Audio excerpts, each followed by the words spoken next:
وہ سب لوگ انہی اسکول سے پڑھ کر جو ہے وہ گاؤں کے اسکول سے پڑھ کر وہ آتے تھے، لیکن معیار تھا. یعنی ٹھیک ہے ان کو شاید بہت اچھا فرنیچر نہیں فراہم ہوتا ہوگا یا اور چیزیں، لیکن ان کو استاد اچھے ملتے تھے اور اس تعلیم جو کچھ وہ سیکھتے تھے اس کو اپلائی کر سکتے تھے. سو یہ میں پتہ نہیں مجھ سے اختلاف ہو سکتا ہے کوئی کرے اور یہ بات میں غلط کہہ رہی ہوں، لیکن اب جس طرح کی ابتری ہے اس کو درست کرنے کی بہت زیادہ ضرورت ہے. میں کیونکہ تعلیمی اس میں ہوں، اب آپ کہہ رہی ہیں یہ تو میرا ایک اسکول ہے، صرف میری کوئی برانچز نہیں ہے، کوئی بہت بڑا یہ نہیں ہے، سسٹم نہیں ہے اس طرح سے، اور اس پہ میں فوکس میں نے کیا جتنا میں کر سکتی تھی. تو وہ ہم لوگ تو یہ کر سکتے ہیں کہ جتنا ہمارا دائرہ ہے، یعنی جتنی ہماری حیثیت ہے، ہم اس کے مطابق اپنے طور پہ جو کچھ کریں، اپنے ضمیر کو حاضر ناظر جان کے، کیونکہ یہاں تو کوئی قوانین بھی نہیں ہیں. بالکل صحیح، بالکل صحیح. تو یہ ہم کر سکتے ہیں، یہ ہم نے کرنے کی کوشش کی ہے. پتہ نہیں کیا ہے یا نہیں یہ مجھے نہیں معلوم، لیکن کوشش تو ضرور کی ہے. بہرحال یہ بڑے پیمانے پہ ہونے کا کام. دراصل ہمیشہ سے ہی جیسے اب آپ بات کریں کہ 20 سال اس بات کو ہو گئے کہ سب چیز غلط ہو رہی ہے، تو ہم نہیں، یہ تو 20 سال میں اس کی بات کر رہی ہوں جب میں نے پڑھنا جب میں 3rd ایئر میں تھی، اس وقت سے میں نے ماسٹرز کیا 72 میں. جی تو اب تو بہت وقت ہو گیا، بہت ٹائم ہو گیا. تو وہی میں سمجھتی ہوں کہ جتنی اگر ہم ساری ہی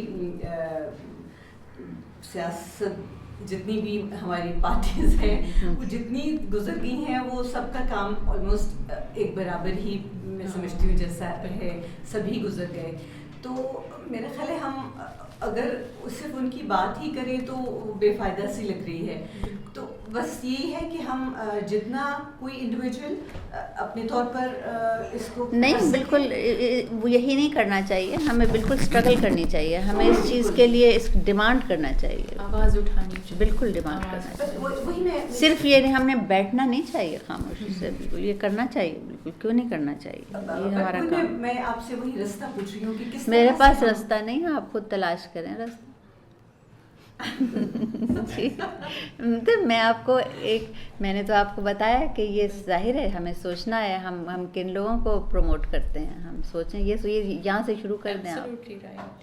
میڈم یہ دن دگنی اور رات چگنی آبادی کا جو اضافہ ہے، جی آئندہ آنے والے وقت میں اگر آج ہم اس سارے سسٹم کو نہیں سنبھال پا رہے جی تو آئندہ 30 سال میں تو یہ آبادی ڈبل سے بھی زیادہ ہو جائے گی. پھر کیا ہوگا؟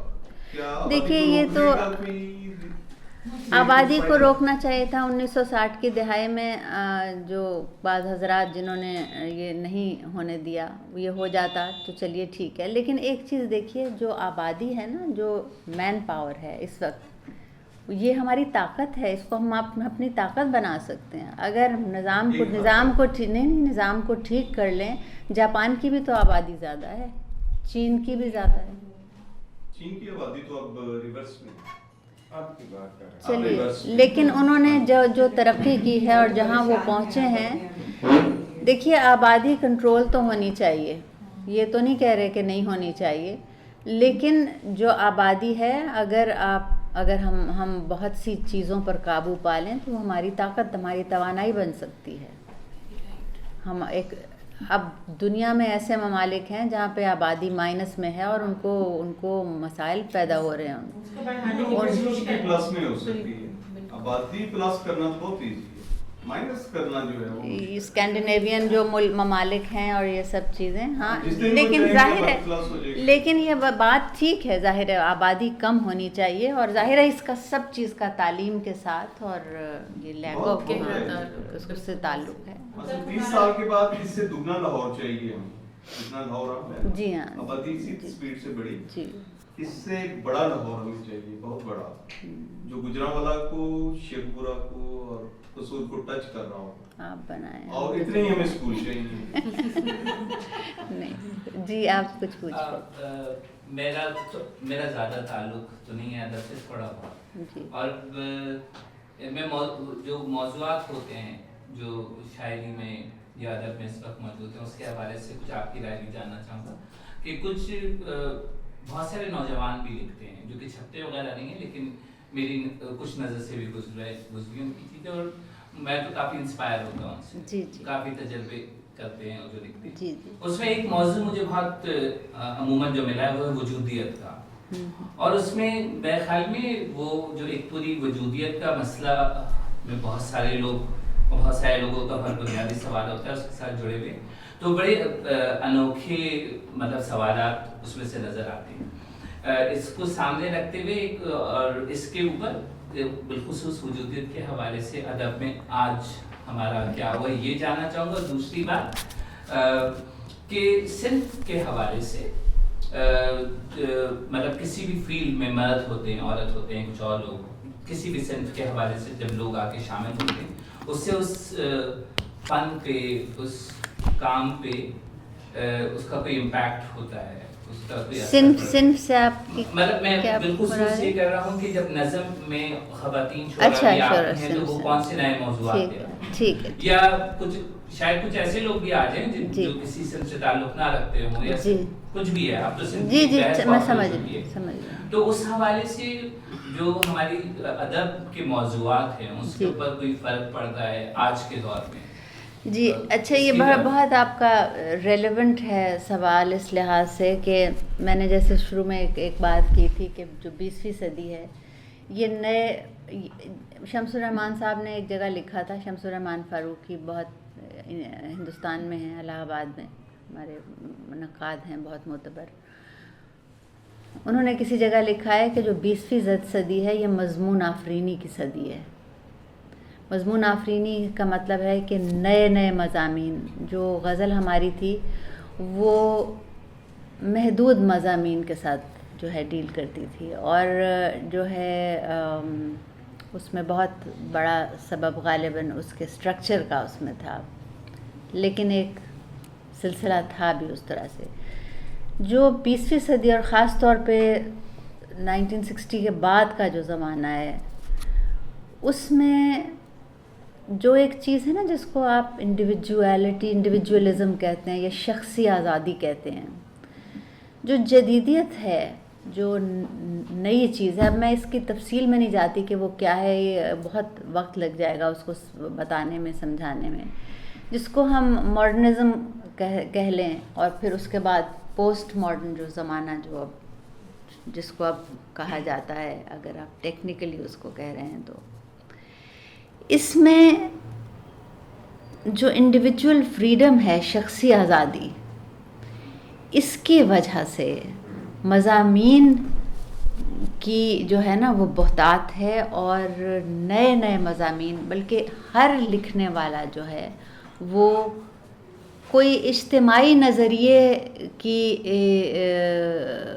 کو نہیں یعنی اس پہ نہیں لکھتا، جیسے ایک مارکسسٹ نظریہ تھا، اور جو پروگریسوز تھے، جو ترقی پسند تھے، وہ تمام کے تمام ان کے پاس ایک خاص موضوعات تھے، وہ ان پر لکھتے تھے، اور ان کا ایک خاص اسلوب تھا جس میں وہ لکھتے تھے، تاکہ اس کا ایک خاص مقصد تھا جس کے لیے وہ لکھتے تھے۔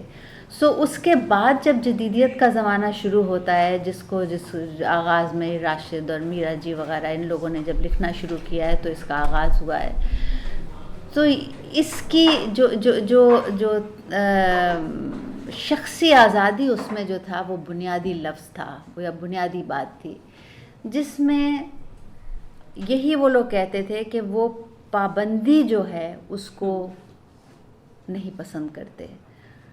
اگر وہ بنیادی طور پہ راشد کو جیسے دیکھیں تو راشد نے ترقی پسند نظمیں بہت لکھی ہیں، لیکن وہ انہوں نے اور طرح کی چیزیں، انہوں نے اپنے آپ کو پابند نہیں کیا۔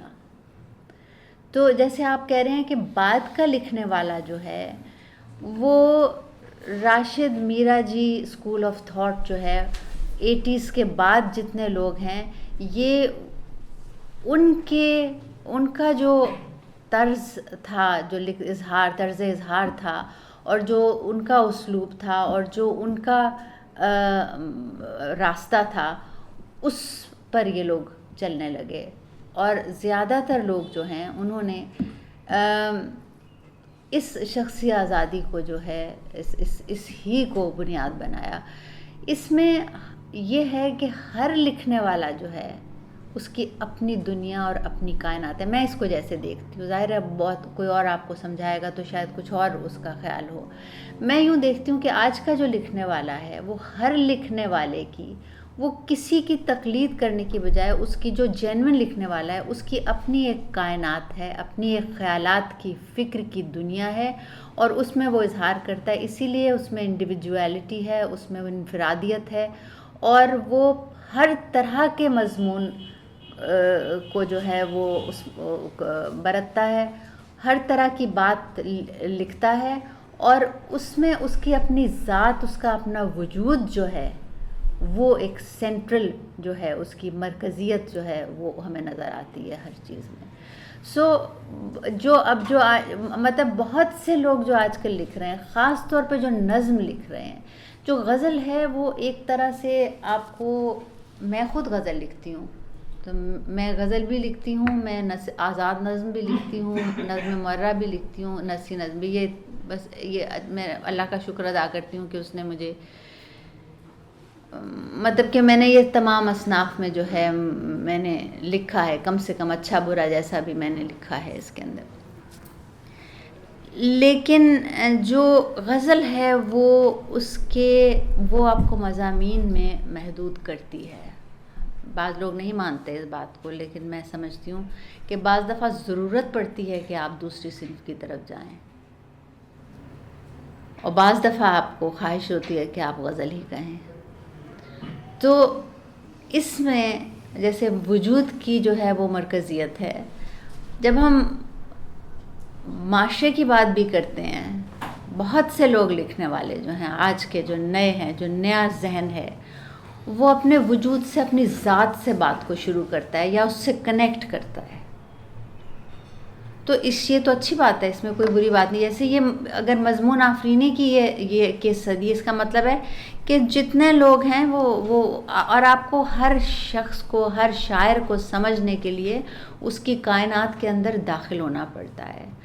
آپ کسی دوسرے حوالے سے کسی ایک آدمی کو نہیں سمجھ سکتے. آپ کہتے ہیں کہ میں فلاں کو میں نے پڑھا ہے, وہ تو میری سمجھ میں آتا ہے, وہ تو دوسرا آدمی تو سمجھ میں نہیں آتا, تو میں اس کو نہیں پڑھنا چاہتا. مثال کے طور پہ اگر ہم اپنے جو سینئرز یا اپنے جو روایت میں جو لوگ ہیں, جو ہمارے کلاسیکل پیریڈ کے لوگ ہیں اور اس کے بعد کے لوگ ہیں, مثال کے طور پہ جب میرا جی نے لکھنا شروع کیا, تو اگر کسی نے کہا کہ غالب کو تو میں پڑھ لیتا ہوں, تو یہ کیوں نہیں میری سمجھ میں آتی, یہ کیوں نہیں, میں ان کو کیوں نہیں پڑھ سکتا. تو راشد نے کسی جگہ لکھا ہے اپنے کسی مضمون میں کہ آپ کو لکھنے والے کی, شاعر کی یونیورس, کائنات میں داخل ہونا پڑتا ہے, پہلے اس میں گھومنا پھرنا پڑتا ہے. اور جب آپ اس کے عادی ہو جاتے ہیں اس فضا کے, تو آپ کو سمجھ میں آنے لگتا ہے, کچھ نہیں کرنا پڑتا. ہر ایک کا اپنا ڈکشن ہے, لفظیات جو ہیں وہ ہر شاعر کی, جو جینوئن لکھتے ہیں, جو ایک دوسرے کسی کی تقلید نہیں کرتے, کاپی نہیں کر رہے ہوتے, یا تب ہر طرح کے لوگ لکھ رہے ہوتے ہیں. تو ان کی اپنی, انہوں نے ایک دنیا بنائی ہوتی ہے, اور وہ الفاظ کی دنیا ہے, ان کے اسلوب کی دنیا ہے, ان کی فکر کی دنیا ہے, ان کا ذہن. اور میرا خیال ہے ذہن بہت بڑی دولت ہے. میں ہمیشہ سمجھتی ہوں کہ جو گفٹ ہے نا, جس کو ہم کہتے ہیں گفٹ, جو قدرت آپ کو عطا کرتا ہے, گفٹ جو اس کی عطا ہے وہ ذہن ہے. کیونکہ کرافٹ آپ سیکھ سکتے ہیں, ہر آدمی سیکھ سکتا ہے جو محنت کرے. پہلے ایسا ہی ہوتا تھا نا, علم عروض جو ہے وہ آپ کے جب بچے پڑھنے بیٹھتے تھے اپنے اساتذہ کے ساتھ, وہ جو 1-on-1 والا سلسلہ ہوتا تھا کہ ایک استاد کے پاس شاگرد کو بھیج دیا جاتا, جو مجھے بہت پسند ہے, اور میرا دل چاہتا ہے کہ وہ اس طرح کا کوئی انتظام ہو جس میں اب بھی بچے اس طرح سے پڑھ سکیں. اب تو یہ ممکن نہیں ہے. تو اس میں عروض جو ہے باقاعدہ سکھایا جاتا تھا, بچپن سے سکھایا تھا, جیسے عربی, فارسی اور دوسرے مضامین پڑھائے جاتے تھے. تو علم عروض جو ہے اس میں یہ تھا کہ پھر جو نان پوئٹس بھی ہوتے تھے ان کو اس کرافٹ کی جو ہے وہ سمجھ لیتے تھے. اور وہ تو کرافٹ سیکھ لیتا ہے, لیکن جو ذہن ہے آپ سوچتے کیسے ہیں, غالب کیوں بڑا ہے, کیونکہ غالب کا ذہن جو ہے, اس کی فکر, خیال اس کا جو ہے وہ بہت منفرد ہے, بہت مختلف ہے دوسروں سے.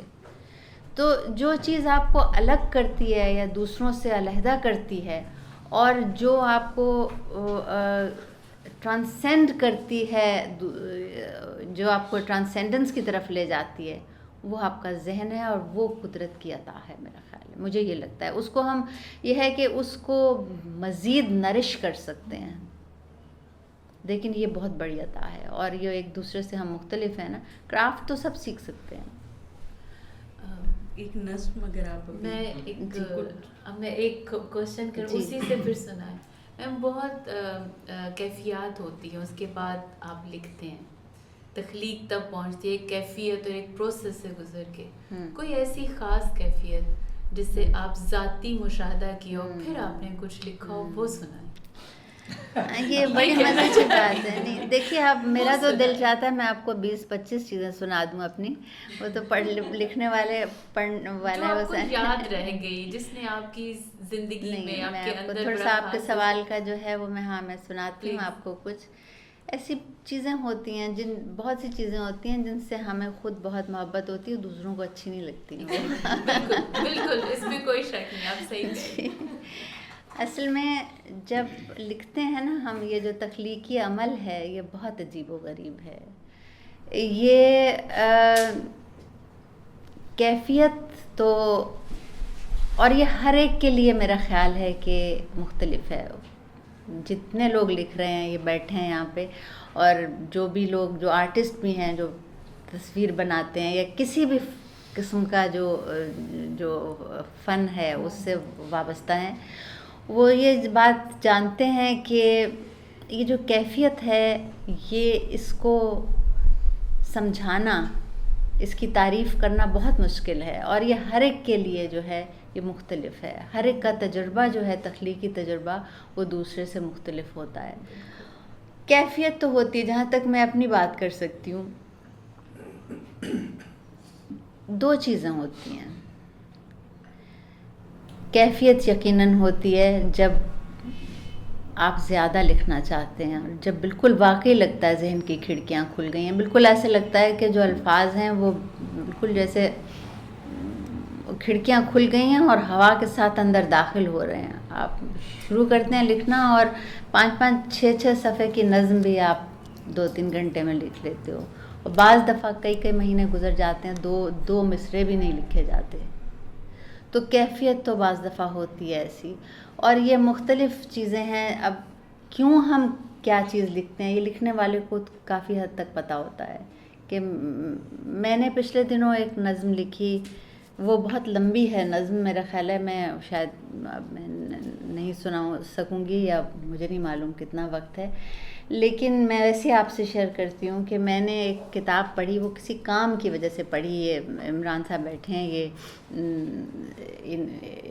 ان کے ساتھ ہی وہ کام کچھ کیا تھا, تو مجھے اس کے لیے میں نے ایک کتاب پڑھی. وہ زیب النساء مخفی پہ کام تھا. زیب النساء ہیں مخفی اورنگزیب عالمگیر کی بیٹی, جو شاعر تھی, اور زیب النساء پر ایک کتاب لکھی, ایک کتاب ہے دا کیپٹیو پرنسس. کم ملتا ہے ان کے بارے میں, بلکہ اب تو یہ ہے کہ جو ان کے نام سے منسوب کیا جاتا تھا دیوان, وہ بھی ان کا نہیں ہے. یہ تحقیق کے بعد ثابت ہوا ہے. تو میں نے وہ کتاب جب پڑھی, وہ میں تاریخ بہت پڑھتی ہوں ویسے, یعنی تاریخ جو ہے یہ مجھے پسند ہے, مجھے بہت جو لطف آتا ہے تاریخ پڑھنے میں, فکشن وغیرہ اور شاعری کے علاوہ بھی. تو یہ کتاب میں نے تو پڑھنی تو میں نے شروع کی, ایک کام تھا چھوٹا سا, لیکن میں اس کتاب میں اتنی انوالو ہو گئی, ایموشنلی انوالو ہو جاتی ہوں میں. جب بعض دفعہ کوئی چیز پڑھتی ہوں تو بالکل میں جذباتی ہو جاتی ہوں نا, جو کہ شاید پتہ نہیں اچھا ہے یا برا ہے. اس کے بعد میں نے ایک نظم لکھی. وہ ایک نظم تو لکھ لی میں نے, ٹھیک ہے, وہ 3-4 صفحے کی نظم ہوگی یا کچھ, اس کا نام ہی ہے بتا زیب النساء مخفی. وہ کام ہو گیا تھوڑا سا, لیکن وہ مجھے بہت پریشان کر رہا تھا سارا کچھ, اس قدر پریشان کر رہا تھا کہ وہ میرے ساتھ جو ہے نا, وہ یوں لگتا تھا زیب النساء میرے ساتھ گھوم رہی ہے.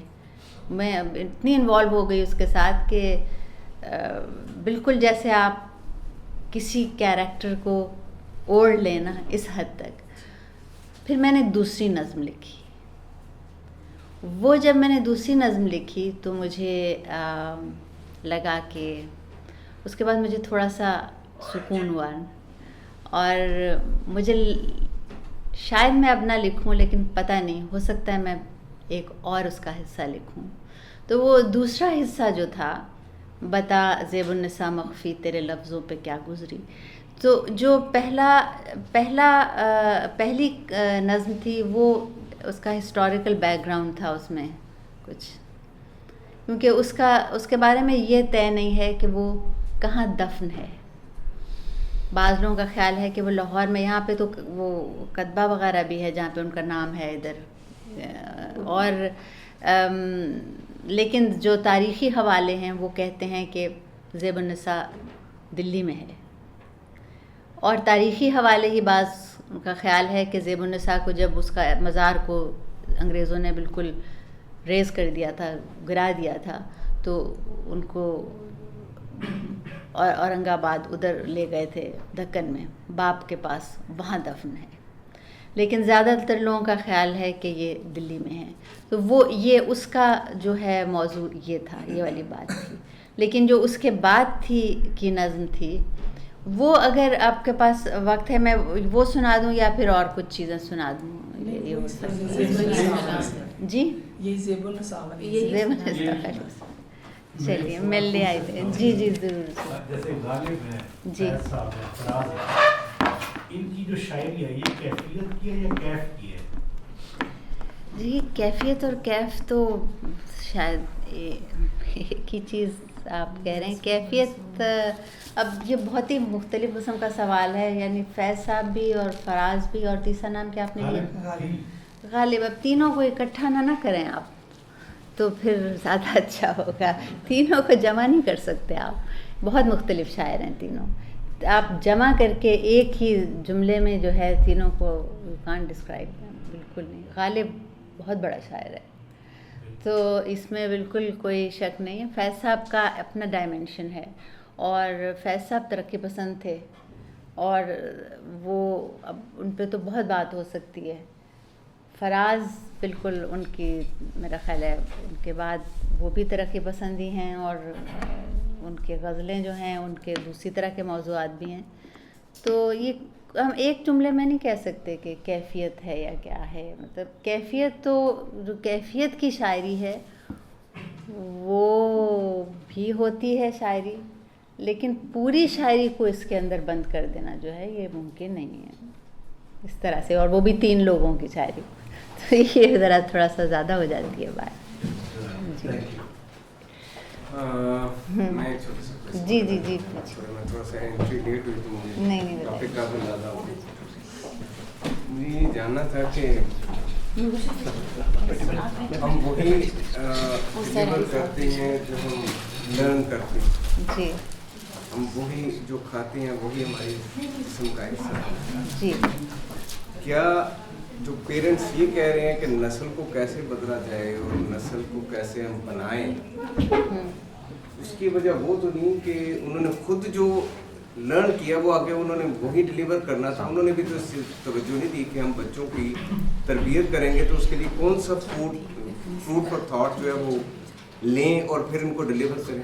دیکھیے اس میں تو ایک سادہ سی بات ہے, وہ یہ ہے کہ بچہ جو دیکھتا ہے وہ بن جاتا ہے. بس میرا تو اتنی سی بات ہے, مجھے اس سے زیادہ کچھ بھی نہیں کہنے کی ضرورت. کہ آپ گھر میں اگر دیکھیں گے کہ آپ کے والدین جو ہیں وہ 12 بجے سو کے اٹھتے ہیں تو وہ بچہ 12 بجے سو کے اٹھے گا.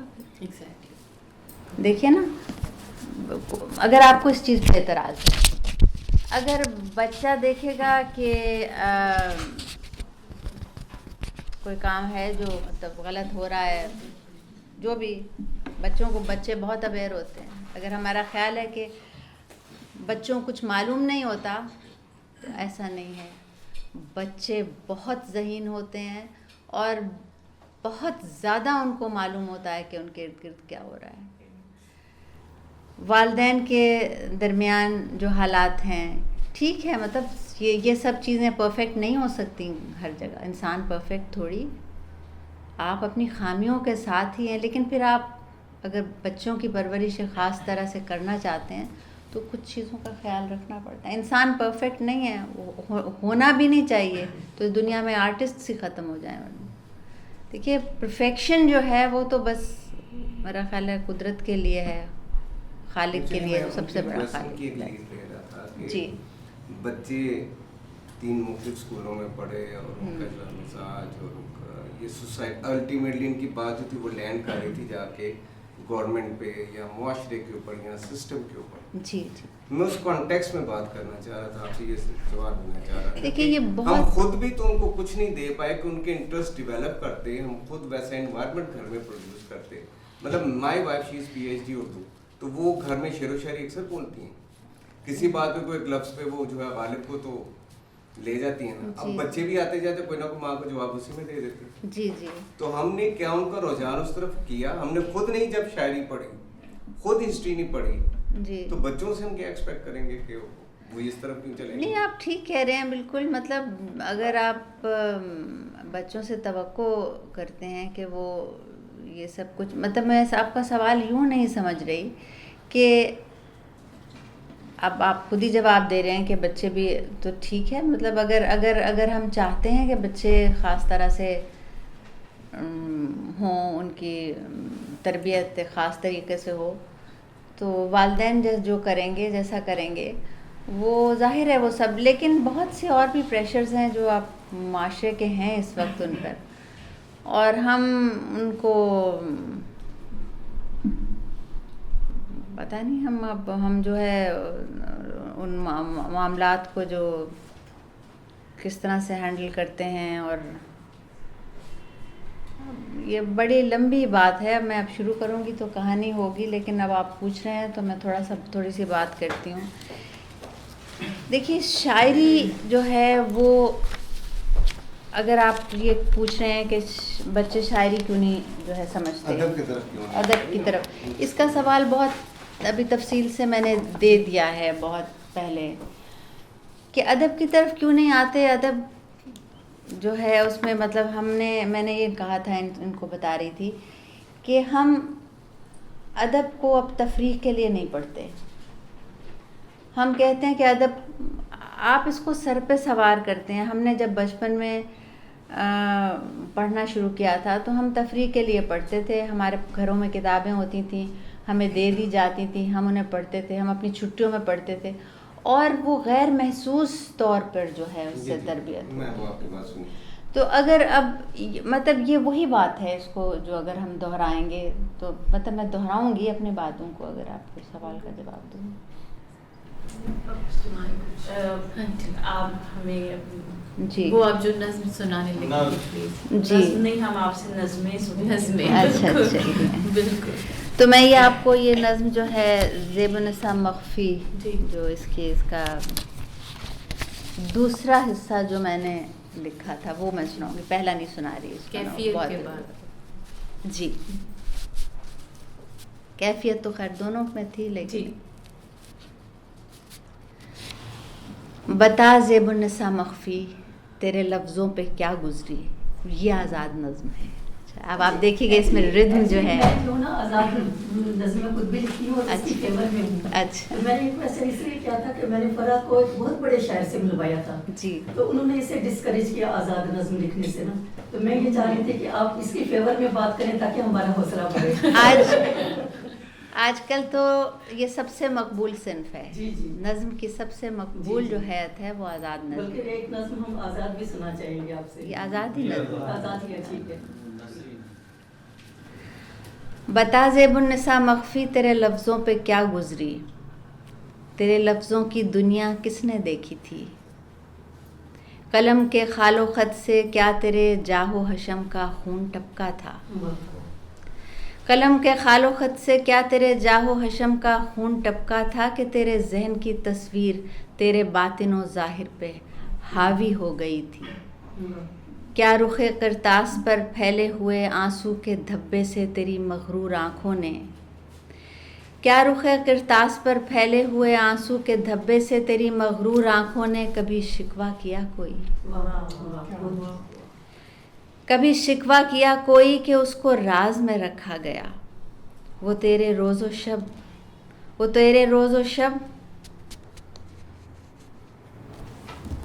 میں یہ دوسرا کھول لوں، مجھے لگتا ہے یہ ٹائپ کیا ہے تو اس میں غلطی ہے.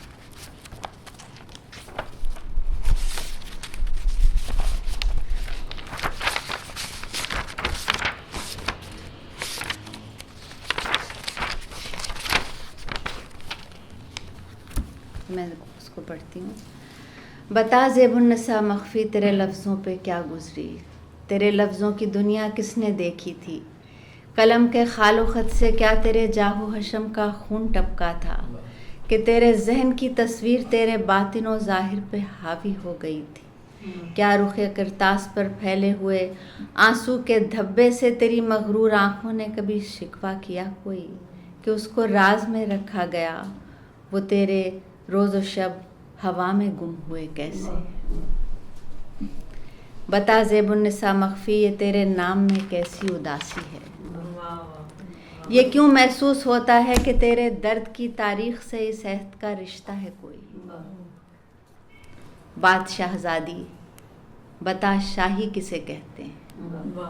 بات شاہزادی بتا شاہی کسے کہتے ہیں؟ غربت کے معنی کتنے پیچیدہ ہیں. غربت، دل کی غربت، ذہن کی غربت، کسی انسان سے انسان کے رشتے کی غربت. غربت، دل کی غربت، ذہن کی غربت، کسی انسان سے انسان کے رشتے کی غربت، وقت کی غربت. کتابوں میں بھی لکھا ہے مگر تو نے کبھی لکھا؟ کتابوں میں بھی لکھا ہے مگر تو نے کبھی لکھا؟ تیرے زنداں کے خالی دن، تیرے زنداں کی راتیں ساکت و جامد، وہ غربت تھی کہ شاہی تھی؟ وہ غربت تھی کہ شاہی تھی؟ تیرے لفظوں کے انگارے بتائیں گے. سمندر کیا ہے؟ سمندر کیا ہے؟ یہ میری زباں کا لفظ ہے. میری زباں کے لفظ تو نے بھی سنے ہوں گے. سمندر، اتنا پانی، صرف پانی. اپنے زندہ کے جزیرے سے تو دریا کا نظارہ دیکھتی ہوگی. یہ ہسٹوریکل اس کا پرسپیکٹیو ہے جو میں نے. اپنے زندہ کے جزیرے سے تو دریا کا نظارہ دیکھتی ہوگی. اجازت تھی تجھے اس کی. اپنے زندہ کے جزیرے سے تو دریا کا نظارہ دیکھتی ہوگی. اجازت تھی تجھے اس کی. وہ دریا بھی سمندر کی طرف بہتا چلا جاتا تھا. یہ جمنا کے اندر یہ جزیرہ تھا نا. وہ دریا بھی سمندر کی طرف بہتا چلا جاتا تھا، اب بھی بہہ رہا ہے. 300 سے کچھ برس اوپر، مگر دریا سمندر تک نہیں پہنچا. مسلسل بہتا جاتا ہے. تو کیا تو نے یہ سوچا تھا کہ دریا جو سمندر تک نہیں پہنچے ہماری پیاس کی تفسیر لکھیں گے؟